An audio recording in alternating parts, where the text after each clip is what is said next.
Silvio. Estou de frente hoje com um pastor evangélico dos mais conhecidos e polêmicos do Brasil. Silas Malafaia é carioca de nascimento, mas abraçou uma fé que ultrapassa fronteiras. Malafaia tem o dom da palavra, poder que ele exerce há quase 30 anos em programas de televisão transmitidos aqui, nos Estados Unidos, Europa e África.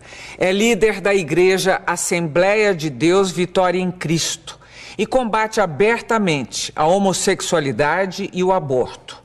Silas trouxe esses temas para as últimas campanhas eleitorais, o que lhe rendeu alguns processos e muita publicidade. Recentemente, ele foi citado pela revista americana Forbes como um dos pastores mais ricos do Brasil. E não deixou por menos, disse que vai ferrar a Forbes. Pastor, antes de mais nada, muito obrigado pela presença aqui nos nossos estúdios. É que agradeço. Vamos começar pelo assunto mais atual, pela Forbes. Sim.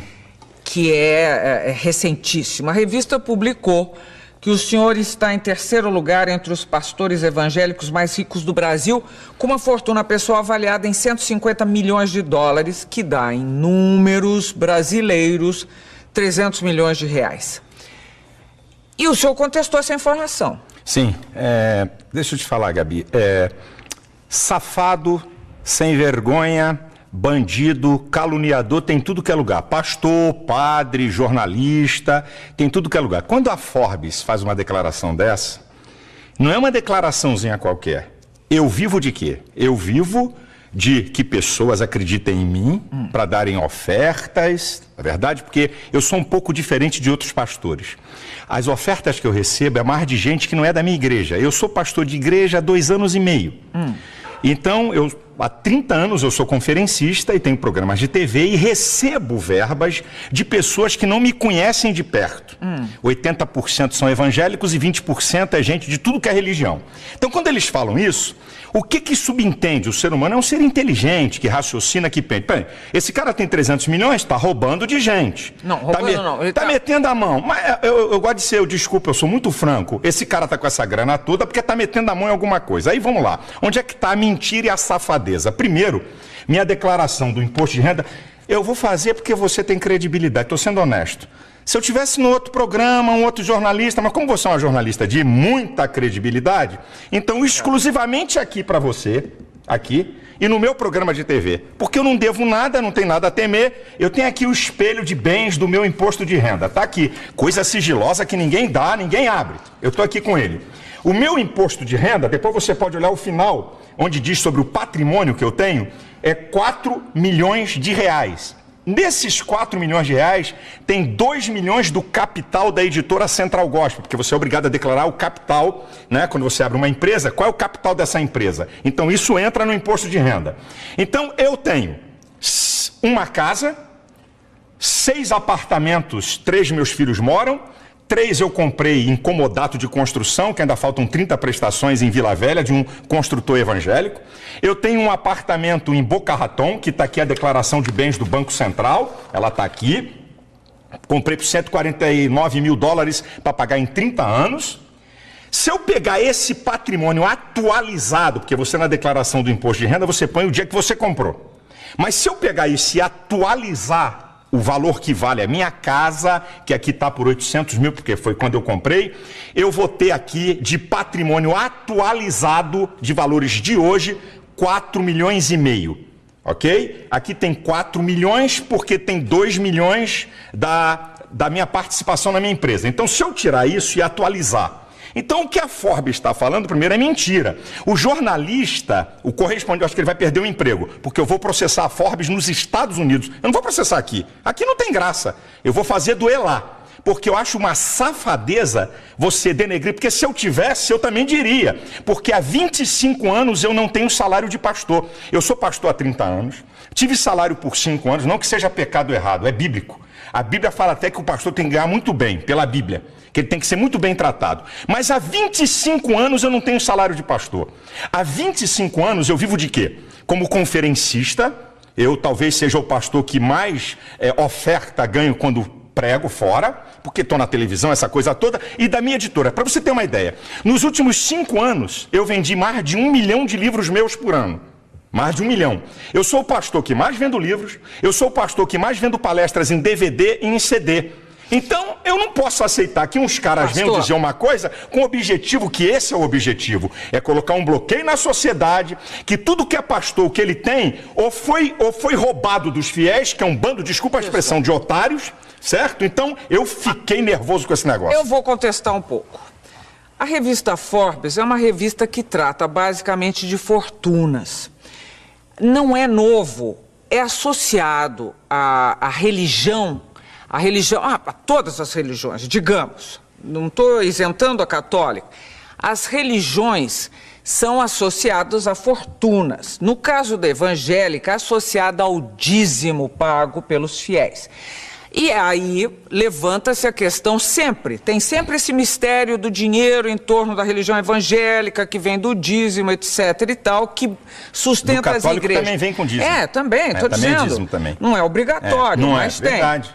Não é obrigatório. Sim. Agora, no caso, esse interesse por essas fortunas que aparecem nas pessoas associadas à religião, por que não seriam do interesse da Forbes? Ela trata de outras fortunas, ela trata de fortunas de muita gente. Ela cita o Ike como o Ike Batista, ela cita todo mundo. Por que não citaria os brasileiros associados à religião? E mais, a revista se defendeu citando fontes. Ela disse Ministério Público, mentira, Polícia Federal, mentira, e imprensa. Mentira, primeiro, nunca, não tem um dado. Na imprensa, seja jornais ou revistas, não tem um dado para ele declarar que eu tenho 300 milhões. 2, a Polícia Federal e o Ministério Público Federal, que são instituições de muita credibilidade, legalmente, eles não têm autoridade de falar nada de ninguém. Só tem um órgão, Receita Federal. E que para falar do que eu tenho, um juiz tem que autorizar. Porque sigilo fiscal, sigilo de patrimônios, sigilos bancários, só um juiz pode quebrar. Então eu disse para você, a Forbes pode falar da fortuna de qualquer um, mas fale dos que tem. Quando ele diz que eu tenho 300 milhões de reais, o que a pessoa vai associar? É o ser humano, o cérebro humano, o ser humano, ele é um ser que diferencia dos animais, porque ele tem inteligência e percepção, ele faz associações. Então diz assim, pô, esse malandro aí, esse vagabundo aí, tem 300 milhões porque roubou os fiéis. Então essa é a ideia. E eu não vou receber fama daquilo que eu não tenho, porque para o milionário, Gabi, para o empresário sair, olha, eu estou entre os 100 mais ricos do mundo, isso dá até crédito para o cara. Os bancos, pô, esse cara aqui está entre os milionários. Para mim é o contrário, o efeito é negativo. Mas, o pastor, você não devia estar fazendo esse tipo de não defesa da teologia da prosperidade. Não, diferente. Aí vem cá. Quem disse? Existe uma coisa, existe o besterol da teologia da prosperidade, existe a teologia da prosperidade da Bíblia. Então explica pra gente. Eu explico para você qual é o besterol da teologia da prosperidade. Olha, vem para Deus que você vai ficar rico, vem para Deus que se você tem um emprego você vai ser patrão, venha para Deus que você vai ter um monte de casa. Então isso é o besterol da teologia da prosperidade. Agora a prosperidade está em toda a Bíblia. E o cerne da prosperidade diz assim, bem, pastor, me diga uma coisa que a Bíblia mostra que a pessoa pode ser próspera. Ou então, o que faz uma pessoa ser próspera à luz da Bíblia? A Bíblia diz que prosperidade é obedecer às leis de Deus. Tem um salmo, que é o Salmo 112, que diz assim, bem-aventurado o homem que teme ao Senhor e que obedece os seus mandamentos. A sua geração será poderosa. A sua descendência será grande na terra. Fazenda e riqueza haverá na sua casa, e a sua descendência permanece para sempre. O Salmo 1, que é um salmo muito lindo, que diz que aquele que medita dia e noite na lei do Senhor, olha o que diz o Salmo, é muito interessante. É como árvore plantada junto a ribeiros, que dá o seu fruto na estação própria, cujas folhas não caem, e tudo quanto fizer prosperará. Eu sou a favor da prosperidade. Eu prego prosperidade, eu não prego besterol. Porque prosperidade não é só finanças. Prosperidade envolve bem-estar. Prosperidade, você viver bem. Tem um monte de coisa junto. Mas a minha pergunta é, os seus fiéis, os mais simples, porque eu sei, todo mundo, você tem fiéis também que são poderosos. Todos os níveis sociais eu tenho. E que fazem doações poderosas e sabem o que estão fazendo e querem fazer isso e podem fazer isso.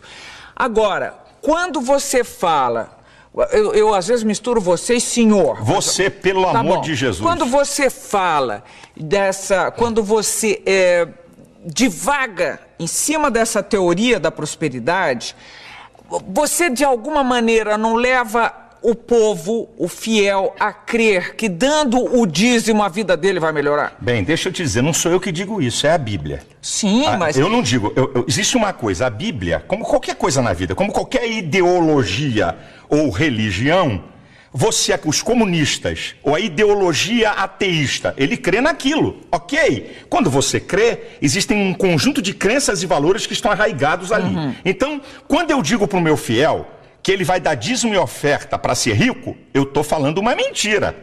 Agora, quando eu digo para o meu fiel que ele está dando oferta e dízimo porque Deus vai abençoá-lo, é uma verdade. Porque é isso que a Bíblia me aponta. Eu não posso declarar, e nunca declarei isso, que eu não sou tolo, eu tenho um certo conhecimento, eu tenho uma certa formação teológica, e venho de uma família muito tradicional de formação teológica, meus pais são pioneiros no ensino teológico, e também gente da área da educação. Você, além do mais, formado em psicologia. Sou psicólogo. Então, deixa eu te falar, se eu chegar para o meu filho e dizer, minha gente, dá aqui o seu dízimo da sua oferta, você vai ficar rico. Isso é uma afronta. Agora, quando eu digo para ele, se você for fiel naquilo que a Bíblia diz, Deus vai te abençoar. Porque aí eu digo assim... E aí não está... Não está, eu te explico por quê. Não está passando uma ideia de que os seus desejos serão satisfeitos? Não. Escuta bem, a prosperidade, isso que eu digo, Gabi, se você falar que prosperidade, se um pastor falar que prosperidade é só dinheiro, ele está incorrendo num erro gravíssimo. Prosperidade, eu brinco, eu digo na igreja... Sabe o que é prosperidade? Vou dar um exemplo bem simples e em tese. Você está aqui e ganha R$1.000. O cara da direita ganha 5.000. O da esquerda ganha 4.000. E você vive melhor do que eles. Você tem par na sua casa, você tem alegria de viver, você tem bem-estar, tem coisa emocional aqui, equilíbrio emocional, você não deve a agiota ganhando menos do que ele. Isso é prosperidade. Sim, eu sei. Mas agora... É isso que é prosperidade. E a gente tem que ensinar o povo a isso. Mas agora, vamos ser honestos. Sim. Honestíssimos. O dízimo, esse dízimo de cada fiel repetido, repetido, sustenta e muito bem as igrejas evangélicas. Como já sustentou melhor a igreja católica, mas sustenta. Então, vamos dizer que essa prosperidade chega mais para a igreja do que propriamente para o seu fiel. Vamos dizer, eu acho até um pouco herético, acho meio heresia, porque parece, afinal, que Deus protege mais a igreja do que o fiel dela. Eis aí um engano. E esse é o engano redondo de muitos. Eu vou falar de uma igreja que eu não tenho nada a ver com ela. Ok? Eu não tenho tem muitas discordâncias. Então vamos lá, vou usar outra que vai ficar mais fácil, porque todo mundo percebe. Você acha que o cara que é membro da Universal está dando oferta e dízimo apenas porque um cara muito inteligente, malandro, espetacular, fantástico, fenomenal, consegue persuadi-lo para que durante 10, 15, 20, 30 anos o cara dá dízimo, dá ofertas especiais e não tem nada de benefício? Deus trabalha com uma lei de recompensa. O apóstolo Paulo diz uma coisa linda, ele diz assim, olha, uma coisa eu faço, eu deixo as coisas que para trás ficam e eu prossigo para as que estão na minha frente pelo prêmio. Você sabe que Deus, ele fala de uma lei de recompensa o tempo todo, porque Deus conhece o ser humano. Mas então, qual é a recompensa? Qual é a recompensa? Eu mostro para você, e você pode ir em qualquer igreja. Esse é o engano de muita gente. Você pode ir em qualquer igreja. Eu desafio imprensa, pode ir comigo. Chama, querida, escuta. Mas muita gente já reclamou e já deu matéria dizendo que perdeu tudo. Então você faz o seguinte, você pega do universo, espera aí, vamos para a lei da probabilidade. Então, você tem um grupo, é assim que se faz as pesquisas. Você tem um grupo de 1.000 pessoas, onde 30%, não vou nem ser mais, 30% abandonou a fé, reclamou que perdeu tudo. Agora, você tem um grupo de 1.000 pessoas onde 1 ou 2 estão reclamando. Esse número, Gabriela, não é pastores, não somos nós, eu não mudo vida de ninguém, eu não transformo ninguém. A verdade é que Deus está interessado no bem-estar do homem. Então, o que eu digo para você é o seguinte, vai lá no povo. Como é que uma pessoa, Marília Gabriela, fica 30 anos numa igreja, 40 anos numa igreja, dando oferta e dízimo e não tem benefício nenhum. É um imbecil idiota. Não. Então, como é que é isso? O maior beneficiado são as pessoas na igreja. Eu acho que encontram um conforto, um tipo de conforto. Encontra muito mais. Bom, um conforto, um estímulo. Mas...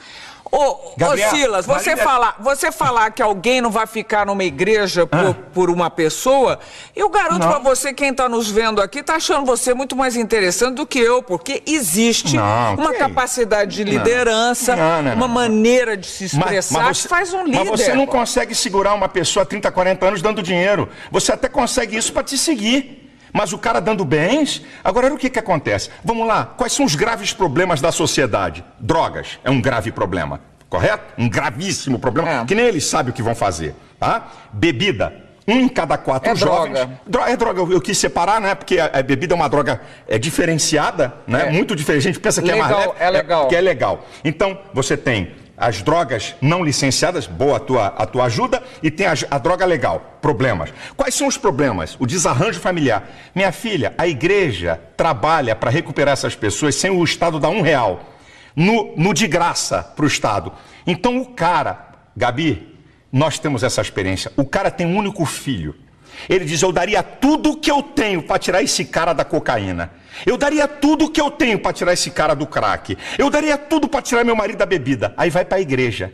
O filho volta, é restaurado. Quanto vale isso? É ele. Aí você vai perguntar a ele assim, eu fui beneficiado? Ele diz assim, se eu der o dinheiro todo que eu ganho, não paga, não é o que o pastor fez. Eu não gosto desse negócio de pastor.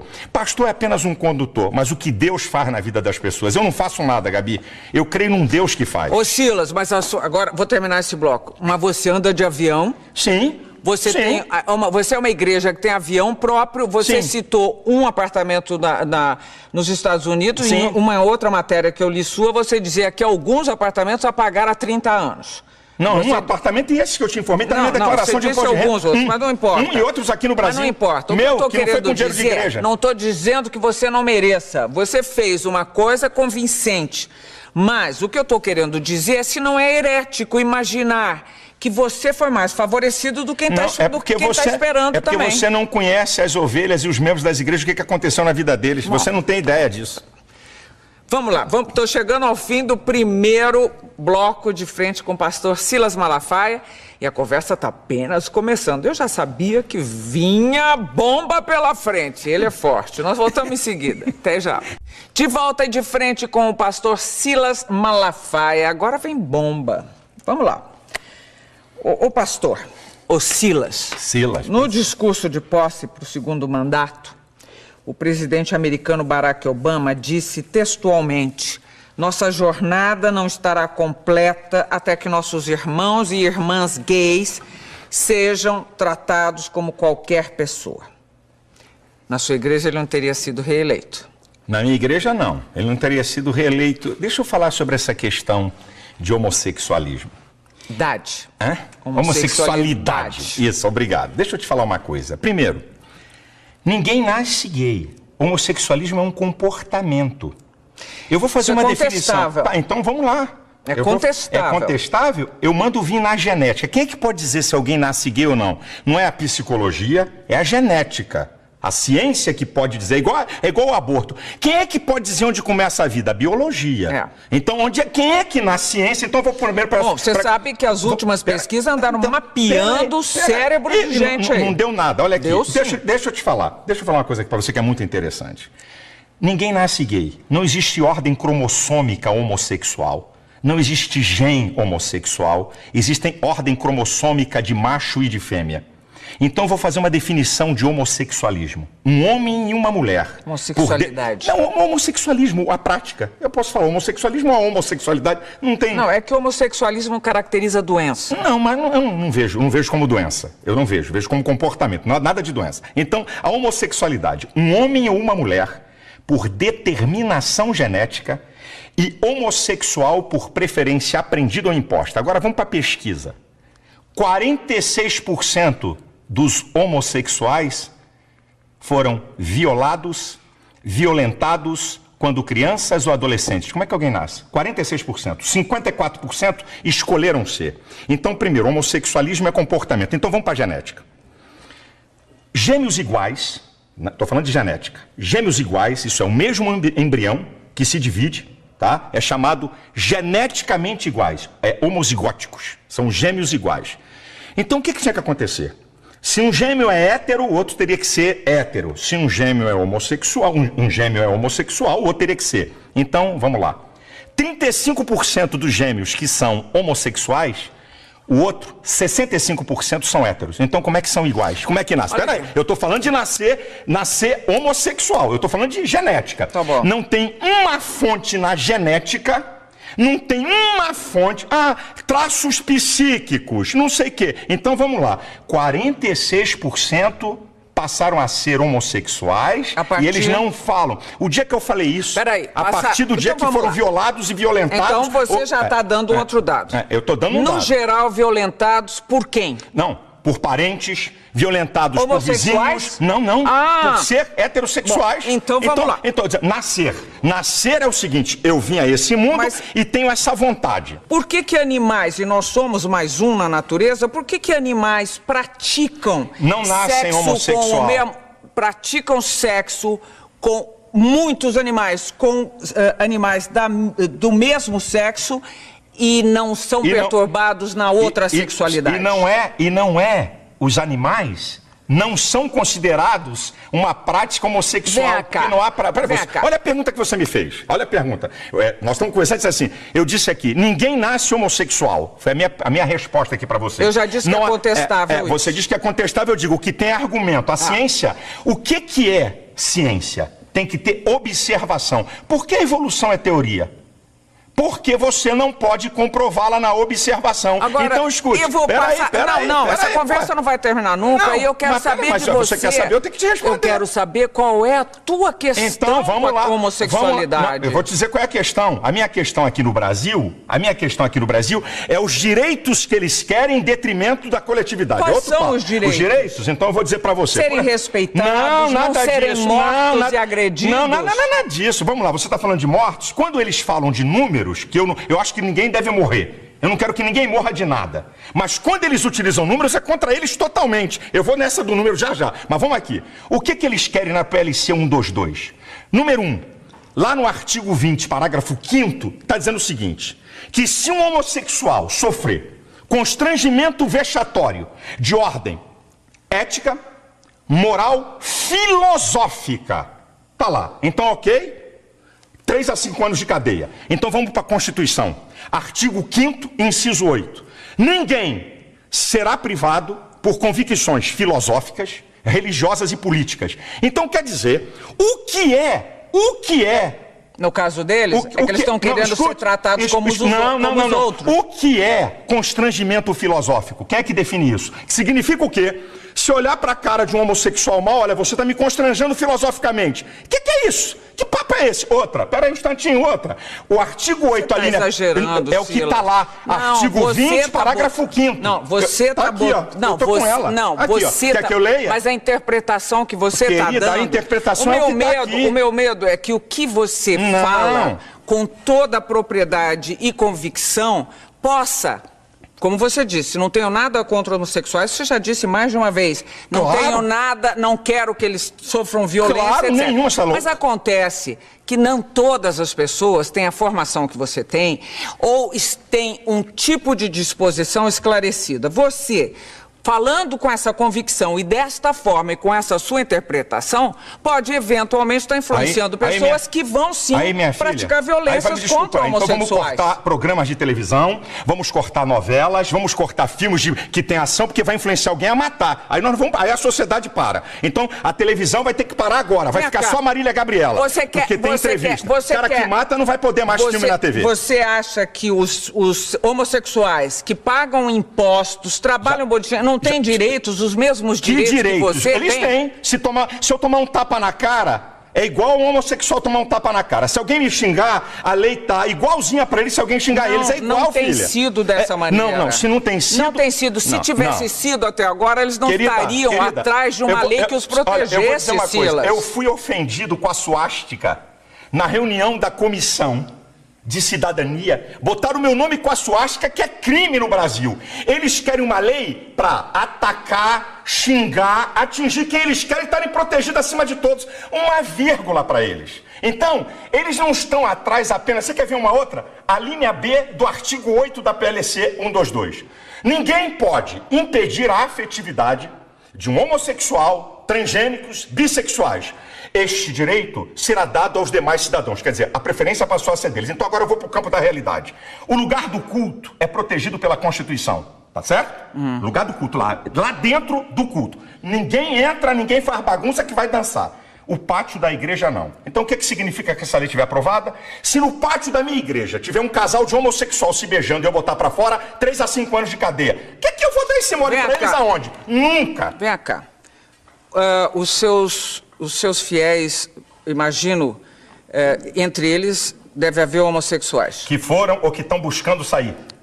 Mas existem. Que estão buscando sair. Entre os pastores também. Se houver... Pela lei da probabilidade. Olha, se tiver pastor homossexual, Deus fala na Bíblia, adultério, homossexualismo, prostituição, o cara é passível de ser excluído daquela congregação. Então, se um pastor tiver um caso com uma mulher, ele perde o cargo de pastor.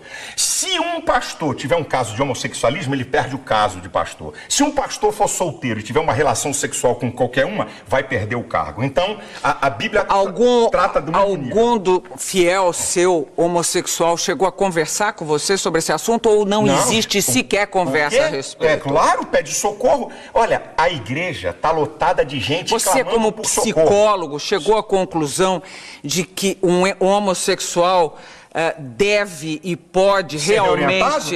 Olha, eu vou pedir, desculpa a minha ousadia de falar com você. Um dia, Gabi, traga aqui Joide. É um pastor que foi travesti na Europa, está casado há 12 anos, que eu falando é uma coisa. Você tem que ver, ele tem foto, ele como travesti, bonitão, peitão, colchão, babababá, ele tem as fotos... Ouça alguém que foi reorientado. Você aceita que ele podia ser um bissexual? Não, conversa com ele pra você. Não, eu tô perguntando se você aceita que ele podia ser um bissexual. Pode ser um bissexual. Agora, mais grave vai botar do que 380 de peito, vai botar bumbum e coxa e ser bissexual. Mas olha aqui, vem. Não virou, depois não casou e tudo? Casou. Agora, eu vou fazer uma pergunta pra você. Você não acha outra vez, eu acho um pouco herético, que... criaturas de Deus, digamos, sejam julgadas em nome de Deus? Que autoridade, que autorização deu ele para qualquer ser humano ficar julgando o outro nesse nível? A autoridade não é para julgar a pessoa. A autoridade da Bíblia é para condenar pecado. E eu vou dizer uma coisa para você. Você sabia que Jesus falou mais sobre o inferno do que sobre o céu nos evangelhos? Jesus falou mais. E por que Jesus falou mais sobre o inferno do que sobre o céu? Para mostrar o perigo que é ele e para quem vai para lá. Então a Bíblia define o que é pecado. Então eu não estou aqui para acusar A, B ou C, mas eu estou aqui para condenar o pecado. Então, na minha visão, ok? Da minha crença e valores, da minha visão espiritual, do que eu creio na Bíblia, a homossexualidade, o adultério, a prostituição são pecados claríssimos à luz da Bíblia. Então, um casamento que não der certo para você também tem que continuar lá para sempre. Não. A pessoa não pode se separar e fazer outra família com outra pessoa. A Bíblia dá. Mas essa interpretação, essa interpretação é muito fortuita. Não. Quando você diz assim, eu estou aqui para defender a família. Tem vários divorciados. Mas quando você diz, eu estou aqui para defender a família, eu quero saber que família é essa, que conceito de família é esse, que desde a época de Cristo não foi revisto. Que conceito de família? Toda a história da civilização humana, toda a história, o que eu estou te falando é antropológico, sociológico e teológico. Toda a história da civilização humana está sustentada. Um homem, uma mulher e sua prole. Você está passando pela Grécia Antiga também. Filha, eu estou falando da história, é isso. Que tinha homossexuais, a história da humanidade é isso. É isso aqui. Na faculdade, eu acho uma Mas você sabe que tinha homossexuais sempre. Em todos os tempos, que desde que o homem, na época de Noé, quando Deus mandou o dilúvio, a depravação moral era de altíssimo grau. Deixa eu dizer uma coisa, Gabi.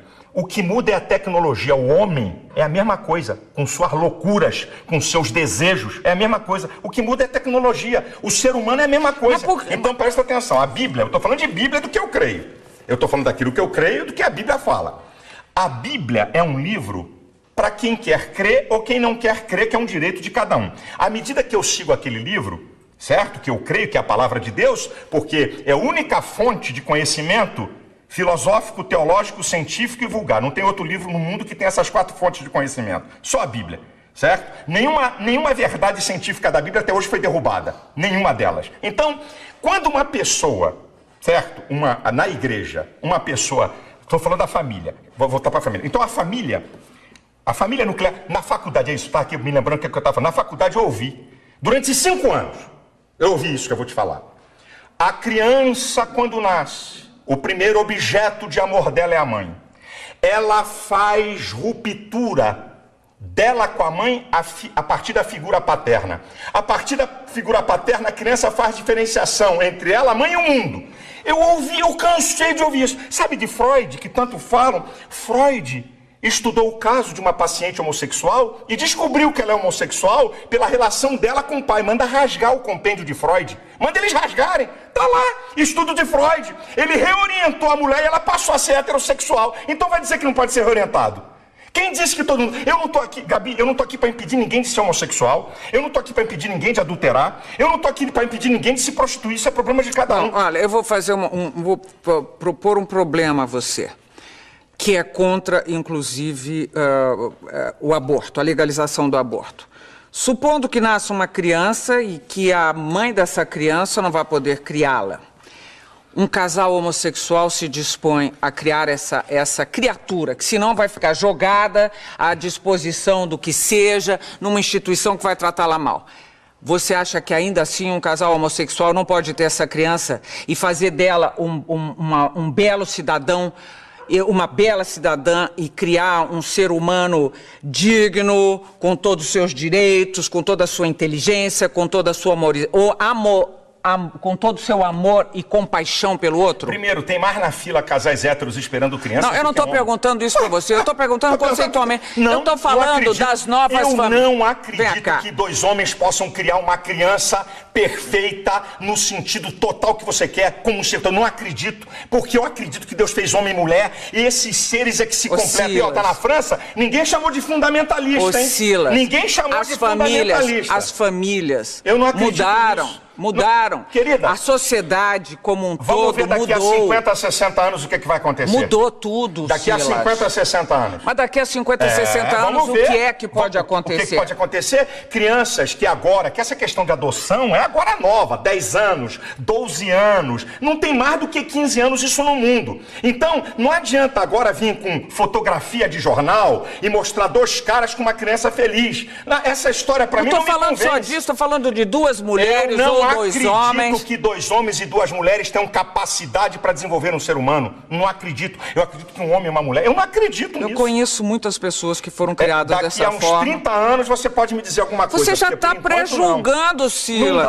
Você é Deus, você está julgando e pré-julgando. Não, você está pré-julgando. Eu estou dizendo sobre o que eu aprendi. Você está dizendo que uma criança ali criada, daqui a 30 anos vai ser o quê? Eu não sei, tem minhas dúvidas. Você está falando, vai ver o que vai acontecer. Assim como uma criança ser criada por leviano, um pai leviano, eu tenho minhas dúvidas sobre ela. Um pai bandido que bate na mulher. Tenho minhas dúvidas. Uma família que tem um pai maldito. Tenho minhas dúvidas. O que é que vai dar essa criança? Eu até acredito que o ser humano, por ele ser um ser inteligente, ele possa romper uma história e construir uma história nova. Não significa que filho de bandido vai ser bandido e filho de bacana vai ser bacana. Um cara pode romper a sua história para pior e para melhor. Agora, eu estou falando aqui na tese que você está me apresentando. Das novas famílias. Da tese. Eu posso defender as minhas teses com a maior veemência possível. E não significa que eu odeio as pessoas. Eu sou muito veemente para defender meus princípios. É meu jeito. Você mesmo já falou, eu sou polêmico, meu jeito. Eu defendo com muita vontade. Agora, eu amo profundamente. Uma vez um repórter perguntou assim para mim: pastor, vamos lá, se seu filho fosse homossexual, como é que o senhor agiria? Eu disse para ele: eu amaria 100% e discordaria dele 100%. Quem disse que amar é dizer fazer um inferno da vida do seu filho? Eu ia mostrar a ele, eu ia tentar ajudá-lo com o meu amor. Sabe por quê, Gabi? O ser humano pensa que amar é falar que o outro quer ouvir. Supondo que ele não conseguisse... Vai continuar o caminho dele. E você ia continuar enlouquecendo seu filho. Não, isso aí você me julga. Agora você falou isso. Eu disse que eu vou discordar 100%. Eu vou discordar mesmo? Olha, o filho de a mãe de um bandido vai na cadeia e eu tenho trabalhos em penitenciária... O filho é assassino, fascina. Ela o ama profundamente. Agora, pergunta se ela concorda 1 milímetro com aquilo. Concordar com uma prática é uma coisa, amar a pessoa é outra. Eu amo os homossexuais, mas discordo 100% de suas práticas. Então repita isso, por favor. Eu amo isso, eles sabem. Não, diga de boca cheia. Não, eles sabem, eles não são bobinhos, não. Eles sabem. Então diga. Eu amo os homossexuais, como amo os bandidos, amo assassinos, vambora, eu aumento o leque, porque eu amo, porque o ser humano... Gabi, o ser humano é a coisa mais importante. Veja, você está colocando o homossexual lá de bandido assassino, todas as pessoas... Não, mas para dizer, olha, eu não gosto de uma prática, então estou dizendo para você. Peraí, vamos lá, vamos parar aqui, porque nós temos mais um bloco pela frente. E eu juro que não vou bater nele. E ele não vou deixar que bata em mim, não. Estamos terminando mais um bloco de frente com o pastor Silas Malafaia. Nós voltamos já já. De volta de frente com o pastor Silas Malafaia. Silas, nós temos 3 minutos, porque estouramos todo o nosso tempo anteriormente. Eu queria falar sobre, primeiro, política e religião. Caminham bem juntas? Você acha... nós temos um Estado laico. Sim. Agora, os evangélicos é laico, têm... mas não é laicista. O vai Estado daí é laico, que... mas não é laicista. Vai daí que... Vai daí que, assim como um ateísta pode, com as suas convicções, trafegar na política, eu também com as minhas convicções religiosas posso. O que eu não posso é querer fazer com que a minha religião seja dominante, entre pela goela das pessoas. Agora, eu como cidadão, porque o que você é e eu sou? Mas você não quer ser político, por exemplo? De jeito nenhum. Nunca serei. Mas quer influenciar na política? Com toda certeza. Não só na política, na sociedade. Olha, Silas, vamos falar agora. Eu li uma matéria recentemente sobre a formação de novos pastores. O catolicismo investe muito na orientação de padres, que leva, em média, 5 anos para se formar, né, um padre. Como é a formação na sua igreja? Na minha igreja, o pastor, né, para eu poder consagrar o camarada pastor, no mínimo, no baratinho, ele tem que ter um 2º grau, com um curso básico teológico, no mínimo. E curso básico é o quê? É um curso 2 de anos? 2 anos, é um curso básico. E na igreja eu tenho um curso para prepará-lo, que também é um curso, não é de muito tempo, leva aí uns 4, 5 meses, para poder dizer para ele o que a igreja pensa, o que a gente é, como é que é. Isso é o seguinte, é uma caminhada para eu chegar, porque esse é o meu sonho, para eu chegar no nível... Agora ainda não dá, não cabe, não tenho como fazer isso, mas na minha igreja já vai chegar para o cara ser pastor, vai ter que ter um bacharelado de teologia para ele poder ser pastor. Biblicamente falando, o pastor ele tem que ser um vocacionado por Deus e ele tem que buscar se preparar para o exercício daquela vocação que ele deu. A minha igreja é uma igreja muito fincada na palavra, isso é. Lá não tem blá blá blá de conversinha fiada. O cara tem que abrir a Bíblia e ensinar a Bíblia. Então requer nele preparo e conhecimento e pesquisa. Agora, Silas, eu quero eu juro, nenhuma capciosidade na pergunta. Quero que você me responda honestamente. E estamos pensando amplo, estamos pensando de sobrevivência e tempos. Eu sei que é uma profissão hoje bem assalariada, esses meninos, você já disse que um pastor ganha de... 4 a 22 mil na minha igreja. E aí, as igrejas têm se desmembrado e têm surgido novas igrejas. É um bom negócio? Não, como negócio não é bom. Vou te explicar por quê. Não é negócio. Porque as igrejas, Gabi, é o seguinte, tem gente enganada aí pra caramba. Quando alguém me vê, ou quando alguém vê aí R.R. Soares, Valdemiro, Macedo... É igualzinho, tá vendo, o Cristiano Ronaldo no futebol. Existe uma meia dúzia de pastores de alto nível, de salário e tudo. Mas a grande massa de pastores evangélicos no país não ganham mais do que 5 salários. É isso que muita gente está enganado. Existe, como em todo, por exemplo... Mas as igrejas são ricas. Por exemplo, elas têm nem todas, sede em todo o país. Nem todas a as sua igrejas. tem a minha quantas? É uma igreja, a minha tem 120 igrejas, 70 são alugadas, 50 são próprias, 70 são propriedades alugadas.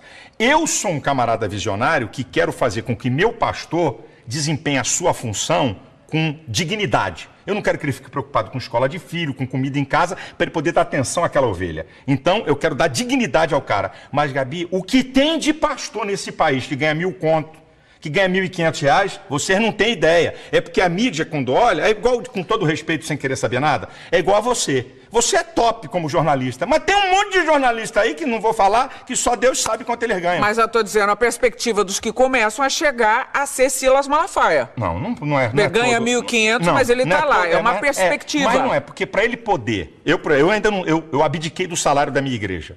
Eu, pessoalmente, certo? A minha igreja é uma igreja que paga muito bem a pastor presidente. Então, ele sabe que para chegar num nível grande, ele vai ter que presidir uma organização. E aí é que está enganado. Se fosse fácil, todo mundo fazia. E não vai ser brincadeira ele presidir uma organização.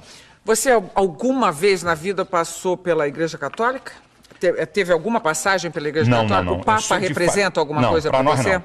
É um líder de uma religião, apenas isso.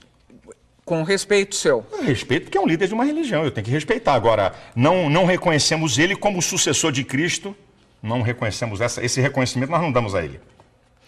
Existe um sucessor de Cristo? O sucessor de Cristo são seus discípulos, que ele mandou a gente aqui na terra imitá-lo e pregar o que ele deixou. Não tem uma pessoa, ele não deixou esse cara aqui vai comandar. Não teve essa. E outra, se Pedro foi sucessor de Cristo, esqueceram de avisar eles que Pedro era casado, Jesus curou a sogra de Pedro. Devia de liberar eles para casarem. Mas vamos embora, é outra história.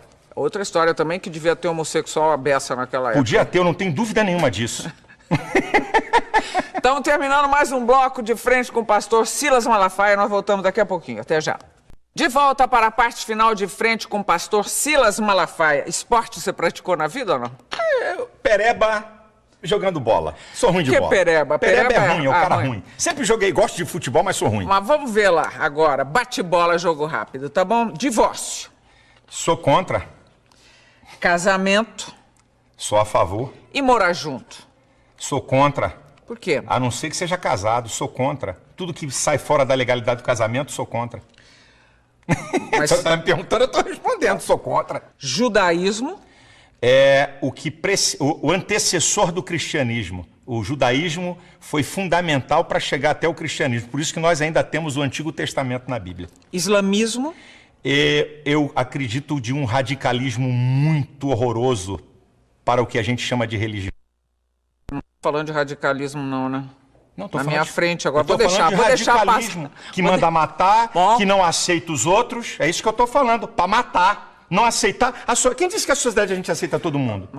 Ué, quer dizer que ser bacana é aceitar todo mundo? É isso que é o bacana? É ter um olhar condescendente. Não, é aceitar todo mundo. É entender. Você que é psicólogo devia entender isso. Não vamos começar a brigar de novo. Não, a vida não é assim, não. Parada gay, então, diga pra mim. Parada gay é uma publicidade acerca de algo que eles estão mentindo o tempo todo e que a Folha de São Paulo fez a casa cair, sobre o número.